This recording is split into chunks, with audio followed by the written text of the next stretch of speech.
ఇప్పుడు డయాబెటీస్ వచ్చిందంటే ఫస్ట్ ఏంటంటే ఇది ఫుడ్కి సంబంధించినటువంటి ఒక డిసార్డర్. మనం తీసుకునే ఫుడ్ నుంచి గ్లూకోజ్ వస్తుంది.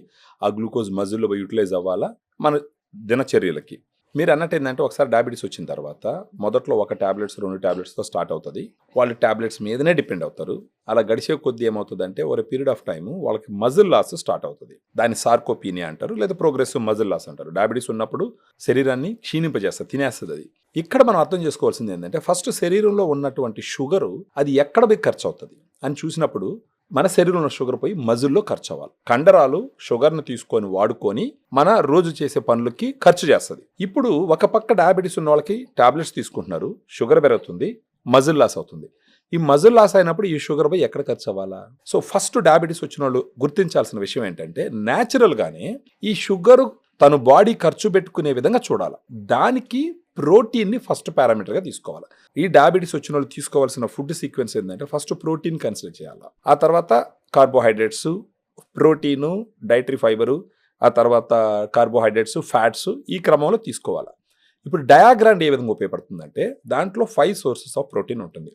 అది కాకుండా 100 గ్రామ్ పౌడర్కి 24 గ్రామ్స్ ప్రోటీన్ ఉంటుంది.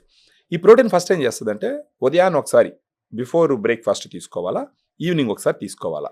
అది తీసుకున్నప్పుడు అన్నానికి ఉదయాన్నే బ్రేక్ఫాస్ట్ ముందర తీసుకున్నప్పుడు జనరల్గా జనాలకు ఉండే ఒక ఇష్యూ ఏంటంటే ఉదయాన్నే బ్రేక్ఫాస్ట్ చేస్తారు, నైట్ అంతా ఖాళీ కడుపు ఉంటుంది, ఒక 2 ఇడ్లు 3 ఇడ్లు ఎక్స్ట్రా తిన్నారనుకోండి ఇమీడియట్గా గ్లూకోజ్ లెవెల్ పెరుగుతుంది. ఈ మార్నింగ్ పెరిగే గ్లూకోజ్ లెవెల్సే బాడీలో ఉండే ఆర్గాన్స్ అన్నింటిని దెబ్బతీస్తుంది. ఇప్పుడు మన డయాగ్రామ్లో ఉన్నటువంటి ప్రోటీన్ ఏం చేస్తుంది అంటే వే ప్రోటీన్ ఒకటి ఉంటుంది. అదేం చేస్తుంది, ఉదయాన్నే తిన్న తర్వాత పెరిగే గ్లూకోజ్ని అది తగ్గించేటట్టు చేస్తుంది. ఎలా చేస్తుంది అంటే ఇన్సులిన్ పనిని పెంచుతుంది, ఇన్సులిన్ సెక్రేషన్ పెంచి ఈ గ్లూకోజ్ని మజిల్లోకి తోసేసే విధంగా చేస్తుంది.